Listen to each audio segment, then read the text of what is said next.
Bom dia, hoje sexta-feira 13, estamos dando início a mais uma reunião matinal, último dia para divulgação do balanço. E só lembrando, não comentaremos sobre Petro, pois estamos restritos, então não adianta, não está na reunião matinal, não falaram, não comentaram. Ainda estamos restritos por conta da emissão de debêntures que foi suspensa, mas manteve a restrição.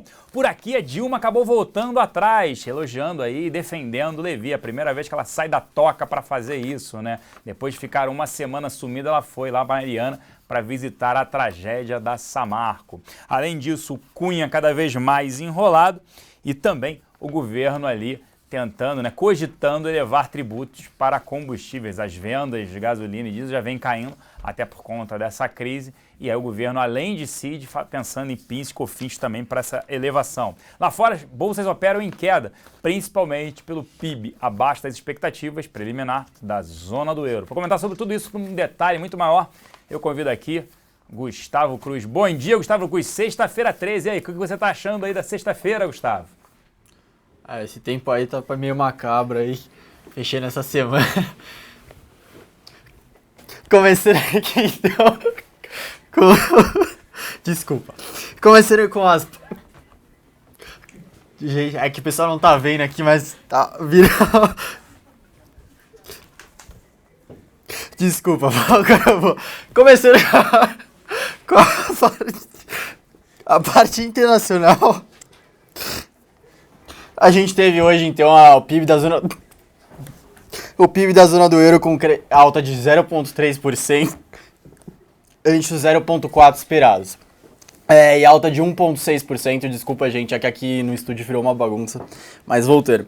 Então, parte internacional, a gente teve um PIB na zona do euro menor do que o esperado, alta de 0,3%, antes do 0,4% esperado, e alta de 1,6% na comparação anual.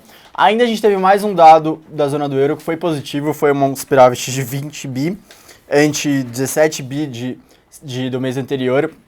Então veio melhor, mas o que prevaleceu, que derrubou um pouco o sentimento das bolsas lá fora, foi esse PIB menor do que o esperado, de 0,3%. Ainda é um dado preliminar da Eurostat, diferentemente da China, que sempre fica revisando seus dados. A zona do euro da China, que não revisa seus dados, a zona do euro ela costuma revisar, então provavelmente quando a gente tiver os dados definitivos mesmo pela Eurostat, esses dados vão vir com essa alta de 0,4% que era aguardada. Quando eu olhava os principais países do bloco, aí sim a gente teve dados positivos, que foram o PIB da Alemanha e da França. Na Alemanha, alta de 0,3% na comparação com o trimestre anterior e 1,7% na comparação anual. E na França também 0,3% na comparação com o trimestre anterior e 1,2% na comparação anual, inclusive um pouco acima dos 1,1% previstos pelos mercados. Então os dados das principais economias vieram positivos, mas as bolsas por lá ficaram um pouco decepcionadas. Na Ásia, as bolsas fecharam em queda, ainda reagindo aos dados de ontem de empréstimos que vieram ruins e hoje já impactaram nas ações de várias empresas ligadas principalmente a esses estímulos que vinham sendo feitos nesse semestre. Hoje a gente ainda tem como destaque os dados de PPI, preços ao produtor dos Estados Unidos. Ontem a gente teve diversos membros do Fed discursando, nenhum deu uma pista muito forte, o mercado aguardava muito que a Yellen se posicionasse sobre isso e deixasse mais claro se realmente vai ser agora. Ela foi a que menos falou sobre a possibilidade de subir juros em dezembro. A gente teve 2 membros do Fed que realmente falaram que já está na hora, que inclusive talvez seja melhor recuperar o tempo perdido e subir não só 0,25, mas subir meio. Já falaram em subir uma alta mais forte, não sendo gradual a alta que nem é o planejado pelo Fed. A gente também teve membros do Fed falando que não é a hora ainda, que a inflação está muito fraca. Então divergiu bastante, o mercado não ficou muito feliz. Tanto a Yellen quanto o vice-presidente Stanley Fischer, eles não quiseram se posicionar, não aumentaram a sinalização como tinham feito anteriormente. Na parte doméstica, a gente teve hoje, como o Celso falou, a Dilma ela tinha orientado seus aliados a trabalhar pelo abatimento dos gastos do PAC na meta fiscal do ano que vem, mas ela voltou atrás numa sinalização clara de apoio ao Joaquim Levy, que vem sendo cogitado como ex-ministro, como Henrique Meirelles prestes a assumir, mas ela voltou atrás, deu um voto de confiança e orientou os aliados a não permitirem nenhum abatimento do PAC na meta de 0,7% do PIB. Isso, para o Levi, é bem essencial, porque, segundo ele, é importante que 2015 tenha um orçamento bem ruim, tem problemas, tiver um déficit bem alto, mas para 2016 ele falou que se começarem com flexibilizações, alguma agência de rating já pode retirar o grau de investimento tão quanto fizerem isso. Outro ponto foi que, segundo o broadcast, a gente ontem teve reunião do Conselho Monetário Nacional e deve ter, segundo o broadcast, hoje vai ser um anúncio do que ficou decidido, deve ter sido decidido que por prorrogar o prazo de pedidos de financiamento da linha Finame, do PSI junto ao BNDES, de acordo com fontes, era avaliado reduzir o corte de 30 bi que tinha sido feito para o PSI desse ano, deve ter sido reduzido de 30 para 27. Um último ponto aqui foi que o governo está cogitando novamente fazer uma nova rodada de elevação dos tributos de combustíveis.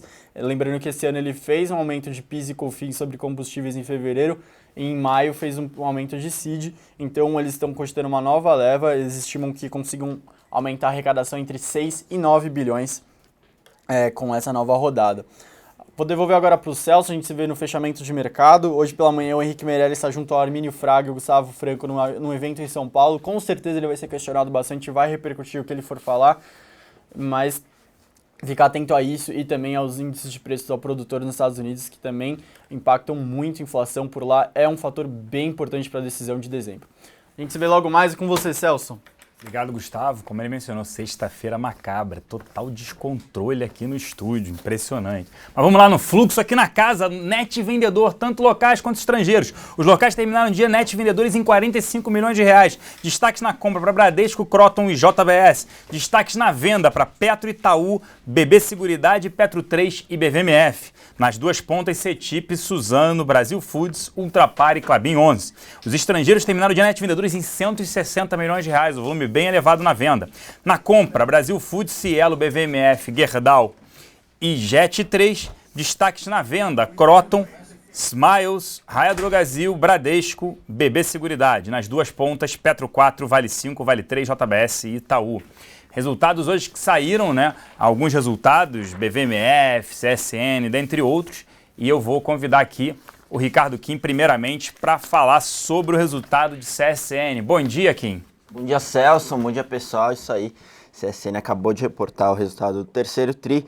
Resultado levemente acima do esperado, principalmente sustentado aí pela parte de mineração, que teve um forte desempenho, mas a parte de siderurgia deixando muito a desejar ainda, endividamento extremamente alto. Mas indo para as linhas de negócio da empresa, começando com siderurgia, o volume de venda teve uma queda de 6% no TRI contra TRI. Aqui dá para destacar a maior participação do mercado externo, mas o mercado interno caindo muito forte, caiu cerca de 10% no TRI contra TRI. O volume, com isso a receita caiu muito menos, caiu 1% só, justamente por conta da maior participação do mercado externo e desvalorização do real. A parte financeira realmente deixou a desejar. Aqui o EBITDA da empresa, né, que é a geração operacional de caixa, caiu 23% no trimestre contra trimestre, uma queda na margem de 4 pontos percentuais. Como eu tinha falado, a parte de mineração, essa sim teve destaque positivo, apresentou um incremento forte no volume vendido de cerca de 30% no trimestre contra trimestre. E se a gente juntar isso com a desvalorização do real e ainda todo esse volume muito mais expressivo do que foi no trimestre passado, fizeram a receita crescer cerca de 40% no trimestre contra trimestre. Os custos e despesas desse segmento ficaram controlados e aí o EBITDA, a geração operacional de caixa, cresceu e atingiu 400 milhões de reais nesse trimestre. Então, no consolidado ali, a receita da CSN crescendo 7% e o EBITDA acompanhando e mantendo margem. De novo, o destaque negativo fica para o endividamento. Eles atingiram 6,6 vezes dívida líquida sobre geração operacional de caixa. Se a gente lembrar, há um ano atrás esse índice era de 3,2, então dobrou o índice e a gente continua batendo nessa tecla de endividamento extremamente preocupante. Então, resumo, resultado levemente acima do esperado, justamente por conta da forte performance de mineração e desvalorização do real. Mas a gente está bem cético com relação ao case, principalmente siderurgia, mercado interno muito ruim e também essa parte de endividamento extremamente preocupante, 6,6 vezes dívida líquida EBITDA. Então a gente continua não recomendando nenhuma exposição no setor, principalmente em CSN, que segue com um valuation elevado. Bom, da minha parte é isso, volto com você, Celso. Obrigado, Kim. Resultado de BVMF, que reportou ontem à noite. Resultado neutro, né? Foi afetado positivamente pela venda na participação no CME Group, né, a bolsa lá de fora. Ela ainda tem 4%, que também afeta, porque ela sai da equivalência patrimonial e entra como um ativo que pode ser vendido. Resultado neutro. O ponto é que BVMF não é nenhuma barganha, negocia quase 17 vezes lucro o ano que vem, e quem tem um ativo a gente segue recomendando uma Fence, uma estrutura que a gente já falou dela essa semana, mas vale a pena aí uma Fence em BVMF. Sobre outros resultados que saíram hoje, vou comentar rapidamente. A Eletrobras reportou aí um prejuízo de 4 bilhões de reais, praticamente deve ser recorde aí num trimestre, um prejuízo dessa magnitude, principalmente pela elevação de provisões, e Angra 3 foi responsável por 3.400 desse aumento nas provisões com perdas. Sabesp reportou um resultado operacional melhor, mas em compensação um prejuízo muito por conta do resultado financeiro extremamente impactado e negativo. MRV reportou um lucro um pouco acima do esperado, resultado operacional um pouco abaixo das expectativas, mas eles já informaram que, como vários lançamentos foram feitos no final do trimestre, nesse quarto trimestre as vendas devem aparecer. O problema é que a empresa depende também do Minha Casa Minha Vida fase 3, né? Vamos ver se vai sair, se o governo federal vai liberar dinheiro para ele. A gente segue não recomendando nenhuma exposição no setor de real estate, muito mais pelo cenário altamente desafiador, né? Apesar da MRV ser uma excelente empresa, muito bem posicionada, cenário altamente desafiador, com taxa de juros elevadas, né? Desemprego, inflação, as empresas vendendo menos, lançando menos, e mesmo assim os estoques se mantendo, muito por conta do aumento do número de distratos. E uma informação que saiu hoje cedo, a Ambev aí, impacta a Ambev, o governo do estado de São Paulo resolveu cancelar, né, aquele possível aumento de ICMS para cerveja, bebidas frias, subiria de 18% para 23%. Isso é medo, né? Porque o Rio Grande do Norte aprovou, né, a retirada dos incentivos fiscais para as empresas fabricantes de bebidas frias por lá, e também o aumento do imposto, né, do ICMS. O que aconteceu? A Ambev anunciou que fechará a fábrica ainda este ano por lá, gerando empregos diretos na fábrica a 300 pessoas e afetando 15 mil pessoas no estado do Rio Grande do Norte. Então São Paulo, obviamente, ficou com esse receio. Era difícil prever o fechamento de diversas fábricas no estado de São Paulo, mas a Ambev pensa no seu retorno. E aí ela migraria provavelmente sua produção para outros estados. São Paulo preferiu evitar isso, porque vou arrecadar mais? Não, você vai arrecadar menos, porque você gera desemprego, essa fábrica sai daqui, é melhor ter 18% de ICMS do que nada, né? Ao invés de levar para 23%. Decisão pelo menos sensata em relação a isso. Rio Grande do Norte, infelizmente, perdeu a fábrica da Ambev por lá. Destaques da nossa mesa de aluguel de BTC: Goal, GGBR, Hering, Petro 3, Braskem, Embraer, CSN, Usim 5 e Copel. Como eu falei no início, se alguém sentiu falta do comentário sobre Petrobras, ainda estamos restritos por conta da emissão de debêntures. Infelizmente, não poderemos comentar sobre o ativo. E agora, dado que hoje é sexta-feira 13, eu vou convidar aqui para participar conosco Tiago Salomão. Salomão, sexta-feira 13, é algum receio para hoje, o dia?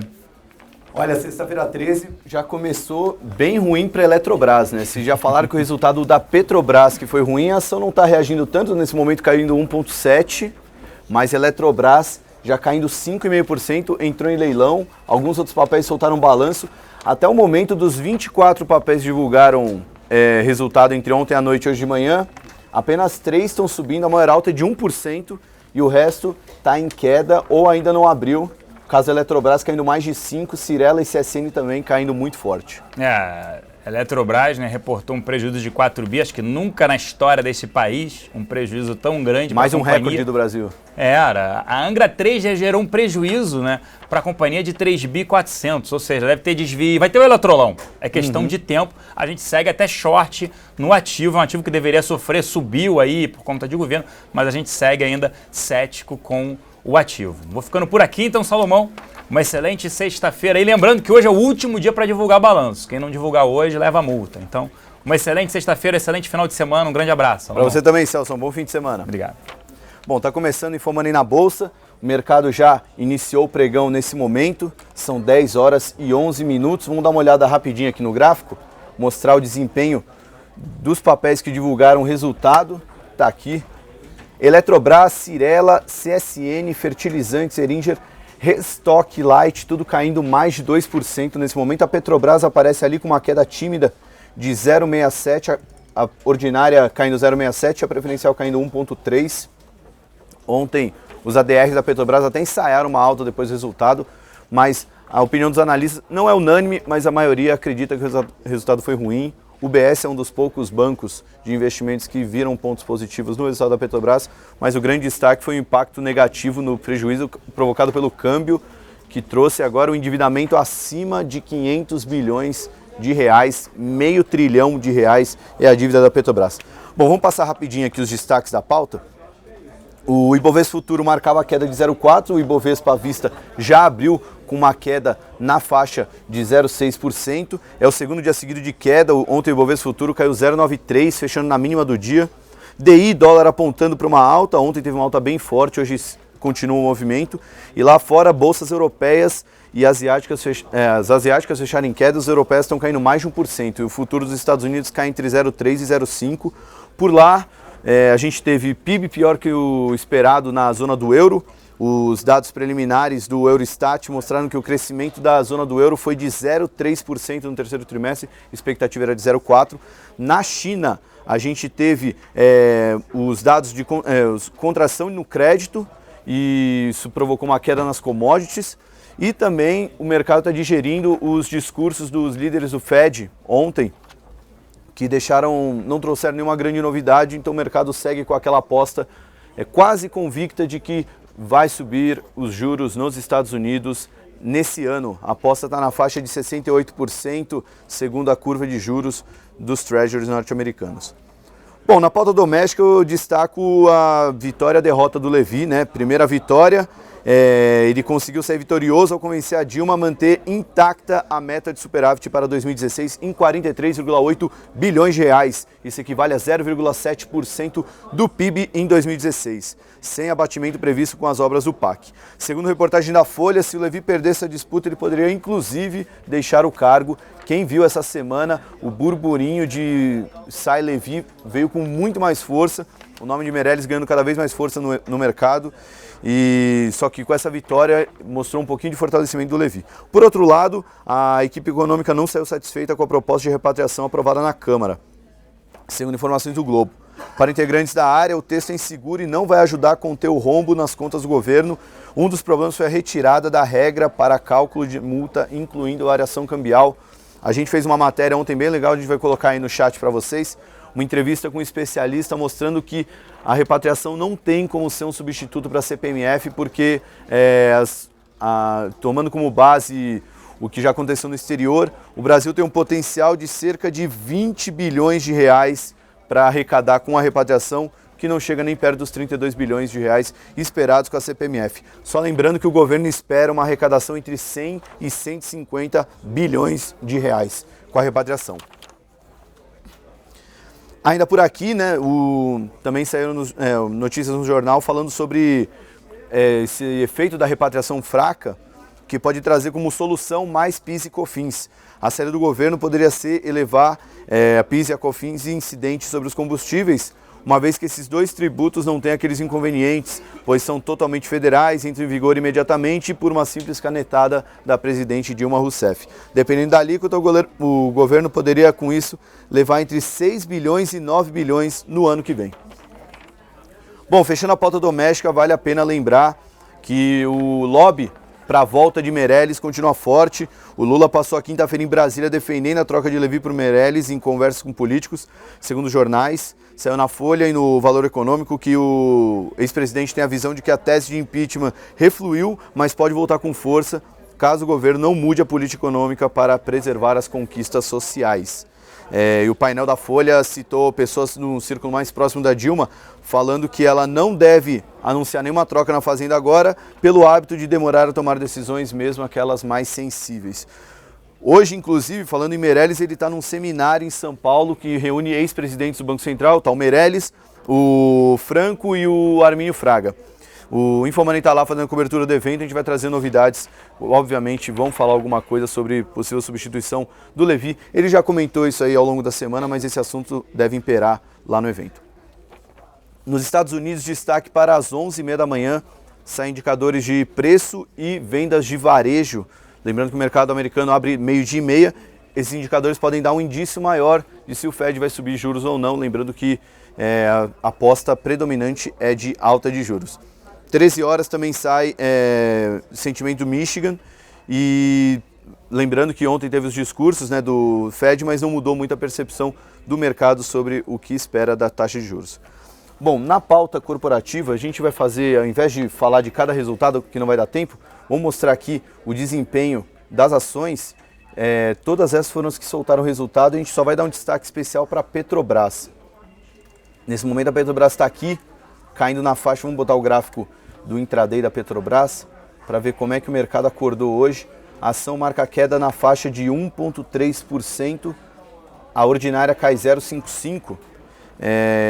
O resultado não agradou o mercado, impactado principalmente pelas inesperadas provisões que ajudaram a aumentar as incertezas sobre o futuro da empresa. Aqui está o gráfico de 1 minuto da Petrobras.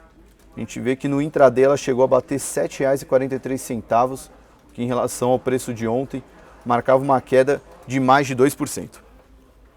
A estatal teve um prejuízo de 3,8 bilhões no terceiro trimestre, é melhor do que foi registrado um ano atrás, 5,33 bilhões, mas abaixo da média das estimativas dos analistas consultados pela Bloomberg. A média girava em 1,35 bilhão, ou seja, foi muito acima do que era esperado.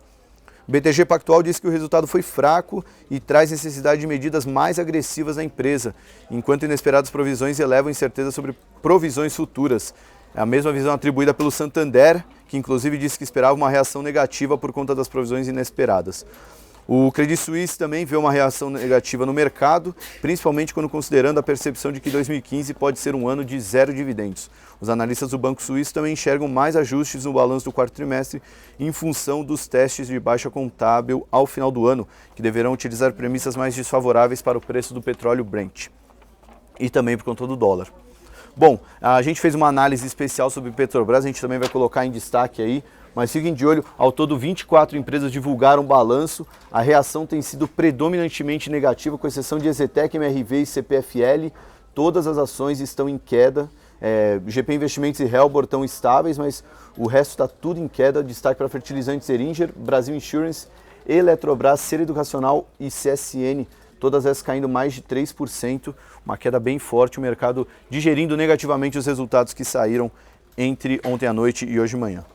Bom, esses são os destaques da pauta de hoje. Convido vocês para assistir o Visão Técnica hoje, 5h30 da tarde, ao vivo, aqui no Infomoney TV. Para quem não assistir, tenham bons investimentos, bom fim de semana e até semana que vem com mais um Infomoney na Bolsa. Até lá!